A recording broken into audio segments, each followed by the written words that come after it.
Pakistanis tell the U.S. to stop missile strikes. Civilians among 22 killed in first drone attacks of Obama era. Pakistan has urged Barack Obama to stop U.S. missile strikes on suspected al-Qaeda strongholds near the Afghan border, saying many civilians have also been killed in the attacks since the new American president's inauguration. Business as usual in Afghanistan and Pakistan. Pakistani security officials said 8 suspected foreign militants, including an Egyptian al-Qaeda operative, were among 22 people killed in twin strikes inside Pakistan on Friday. But the Foreign Ministry also said that the attacks by unmanned aircraft also killed an unspecified number of civilians, and that it had informed U.S. officials of its great concern.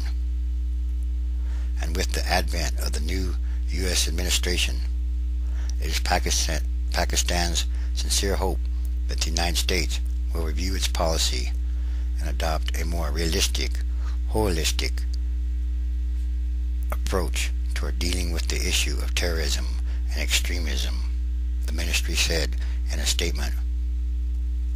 Of course, the United States does not directly acknowledge firing the missiles. Why not? Might as well, which are believed to be mostly fired from drones, pilotless drones, operated by the CIA and launched from neighboring Afghanistan. A foreign policy priority. Barack Obama has not commented on the missile strikes so far. However, he has made the war in Afghanistan and the al-Qaeda fight in Pakistan a foreign policy priority. Few observers expect him to ditch a tactic that U.S. officials say has killed a string of militant leaders behind the insurgency in Afghanistan, at least theoretically, and who had perhaps been plotting terrorist attacks in the West. Pakistani leaders complained that the more than 30 missile strikes since August have intensified or fanned anti-American sentiment. They're making a lot of people mad over there and undermine the government's own efforts to counter Islamic militants. This only makes them stronger and with more resolve, creating more hatred of the United States. But their protests have had few practical consequences, fueling some speculation that Pakistan's cash-strapped pro-U.S. government has given tacit approval in return for political and financial support from Washington. In other words, it's about money. Pakistan's government has little control over the border region, which is considered a likely hiding place for, supposedly, the al-Qaeda chief Osama bin Laden and other terrorist leaders. Benazir Bhutto said several years ago, though, that Osama bin Laden is dead. What if he's not even alive? I guess they're chasing ghosts. How are you going to catch a ghost? 3 intelligence officials told the Associated Press that more funerals were held Saturday for 9 Pakistanis killed a day earlier in a village in Pakistan. The officials, citing reports from field agents and residents, said Taliban fighters had removed the bodies of 5 suspected foreign militants who also died in the first missile strike.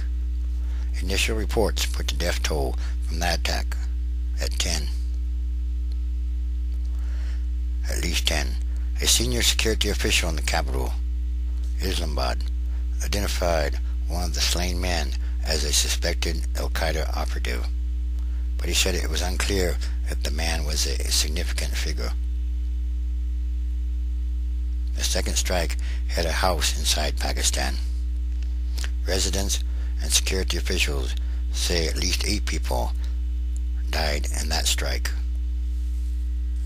Anyway, are these predator or unmanned drone attacks or strikes doing any good, or are they making it worse?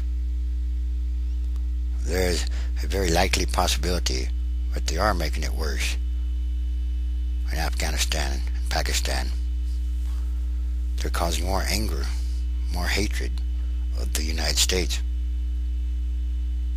What would happen if somebody of some nation came over here and did that over here in the U.S.?